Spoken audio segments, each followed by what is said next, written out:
देखिए श्वसन क्या है, दूसरा नंबर चैप्टर है श्वसन।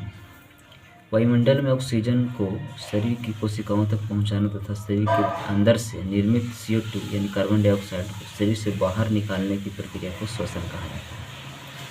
श्वसन एक अपचय मंद दहन का उदाहरण है जिसका लगातार जैव ऊर्जा की खपत होती है। इसमें लगातार जैव ऊर्जा की खपत होती है, आप देख सकते हैं। एक रिएक्शन आपको ध्यान रखना है, 6 एक बार O6 6 CO2, जो भी इसमें गुना होगा ना, मतलब 6 से ही गुना होता है, 6 ऊर्जा। श्वसन के जो प्रकार होता है, श्वसन 2 प्रकार के होते हैं। ऑक्सी श्वसन, जिसको वायवीय श्वसन भी कहते हैं, ऑक्सी श्वसन या वायवीय श्वसन। ऑक्सीजन की उपस्थिति में संपन्न होने वाली क्रिया को ऑक्सी श्वसन कहा जाता है। अनॉक्सी श्वसन क्या होता है, या इसे अवायवीय श्वसन। ऑक्सीजन की अनुपस्थिति में संपन्न होने वाली क्रिया को अनॉक्सी श्वसन कहा जाता है। अनुपस्थिति में रहेगा तो अनॉक्सी हो जाएगा, सिंपल है। ऑक्सी और अनॉक्सी में अंतर आप लिखिए। ऑक्सीजन की उपस्थिति में संपन्न होने वाली क्रिया को ऑक्सी श्वसन, ऑक्सीजन की अनुपस्थिति में संपन्न होने वाली क्रिया को अनॉक्सी श्वसन कहते हैं। कितना सिंपल है। इसमें इसे वायवीय श्वसन भी कहा जाता है, इसे अवायवीय श्वसन भी कहा जाता है। इसमें विशाल जीव भाग लेते हैं, इसमें सूक्ष्म जीव भाग लेते हैं। एकदम आपको सिंपल शब्द में लिखा गया। इसमें ग्लूकोज का पूर्ण ऑक्सीकरण होता है, इसमें ग्लूकोज का पूर्ण ऑक्सीकरण नहीं होता है। इसमें CO2 और जल का निर्माण होता है, इसमें CO2 और जल का निर्माण नहीं होता है। इसमें ग्लूकोज के एक अणु के टूटने से 38 ATP ऊर्जा का निर्माण होता है। इसमें ग्लूकोज के एक अणु के टूटने से 2 ATP ऊर्जा का निर्माण होता है। एक में 38 ATP ऊर्जा का निर्माण होता है, एक में 2 ATP ऊर्जा का निर्माण। देखिए 38 ATP ऊर्जा का निर्माण होता है, 2 ATP ऊर्जा का निर्माण होता है। यह माइटोकॉन्ड्रिया यानी कोशिका द्रव में होता है। यह कोशिका द्रव में होता है। यह माइटोकॉन्ड्रिया और कोशिका द्रव में होता है। यह भी जो होता है कोशिका द्रव में ही होता है।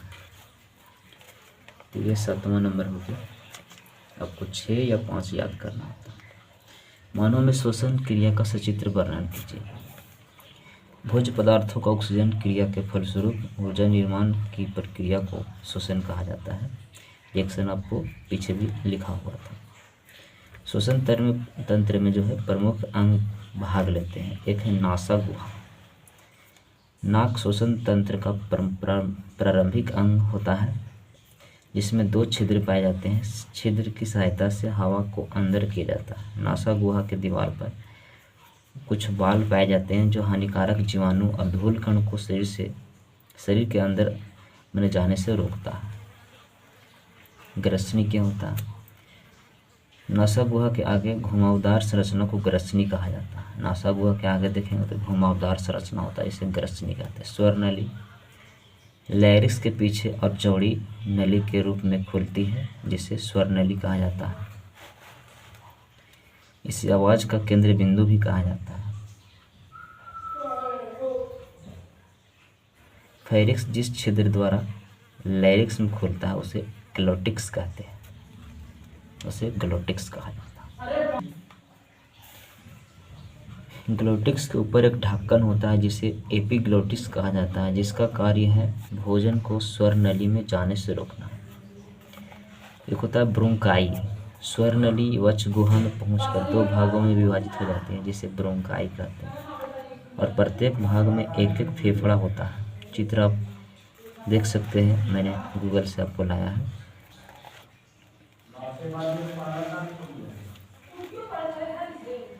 अगला नंबर आप करेंगे प्रमुख जीवों का श्वसन अंग क्या होता है। आपको बहुत सारा VVI चीज है, एकदम ऑब्जेक्टिव में एकदम पक्का पूछता है। मानव का श्वसन अंग क्या होता है? फेफड़ा या गिल्स, इसी को बोला जाता है। सॉरी, मानव का फेफड़ा हो गया, गिल्स नहीं बोलेंगे इसको। गिल्स तो मछली और गलफड़ा यानी गिल्स इसको बोला जाता है। मछली का श्वसन अंग गिल्स यानी गलफड़ा। ऑक्टोपस से भी गिल्स से सांस लेता है। मच्छर हो गया, मक्खी, कीट और कॉकरोच ट्रैकिया से सांस लेता है।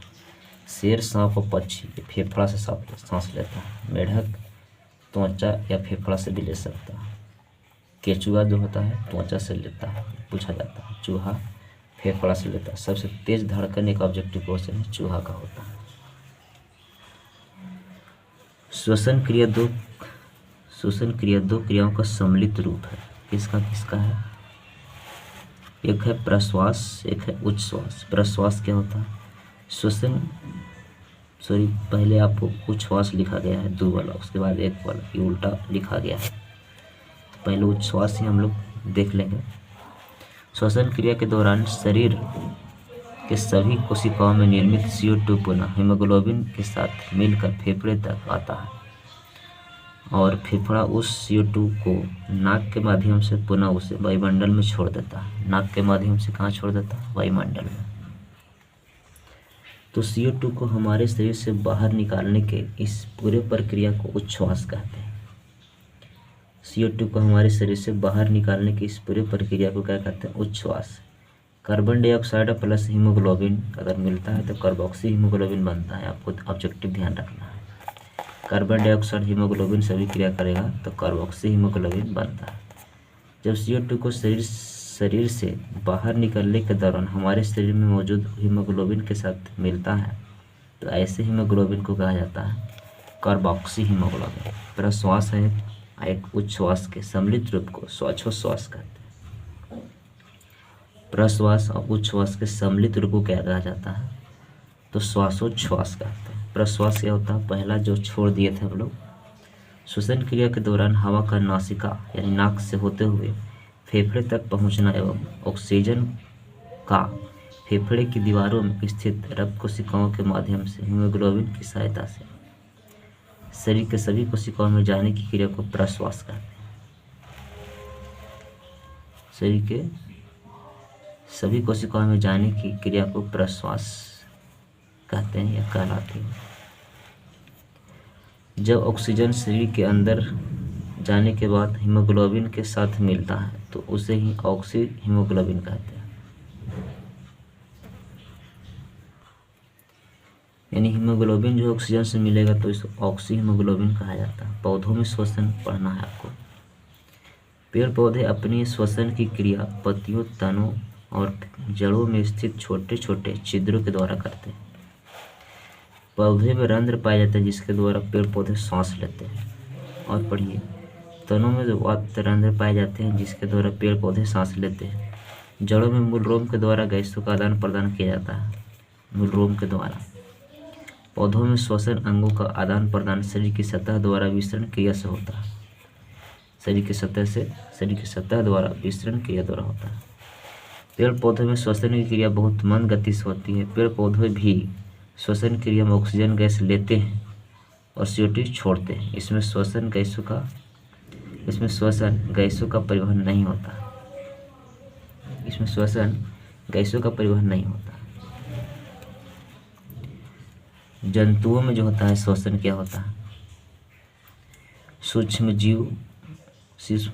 जीवों या एक कोशिकीय जीवों में श्वसन, आपको हेडिंग है, सूक्ष्म जीवों में श्वसन विसरण विधि के द्वारा होता है। पूछेगा सूक्ष्म जीवों में श्वसन किसके द्वारा होता है? तो विसरण विधि के द्वारा। विसरण क्या होता है? जब कोई चीज उच्च सांद्रता से निम्न सांद्रता की ओर एक अर्ध परागैमय झिल्ली को पार करके जाता है तो उसे विसरण कहते हैं। कार्बन मोनोऑक्साइड एक जहरीली गैस है क्यों? या कह सकते हैं कार्बन मोनोऑक्साइड को प्राणघातक गैस क्यों कहते हैं, क्यों बोलते हैं? कार्बन मोनोऑक्साइड को सबसे जहरीला गैस माना जाता है क्योंकि यह हीमोग्लोबिन से अभिक्रिया करके कार्बोक्सिलिक अम्ल का निर्माण करता है। यह शरीर की कोशिकाओं तक ऑक्सीजन को जाने से रोकता है। ऑक्सीजन के अभाव में व्यक्ति का मौत भी हो सकता है, जिसके कारण इसे प्राणघातक गैस भी कहा जाता है। श्वसन और दहन में अंतर लिखिए। यह क्रिया सजीवों में होती है, यह क्रिया निर्जीवों में होती है। यह एक जैविक क्रिया है, यह एक रासायनिक क्रिया। यह क्रिया सजीवों में होती है, यह एक जैविक क्रिया है। यह क्रिया निर्जीवों में होती है, यह एक रासायनिक क्रिया है। श्वसन जीवों का अपना नियंत्रित प्रकर्म है जबकि यह एक अनियंत्रित प्रकर्म है। श्वसन, श्वसन मंद दहन का उदाहरण है, जबकि यह तीव्र प्रक्रिया होती है। श्वसन मंद दहन का एक उदाहरण है, यह तीव्र प्रक्रिया होती है। तो इस तरह से आपका दूसरा चैप्टर समाप्त हो गया। तीसरा चैप्टर नेक्स्ट।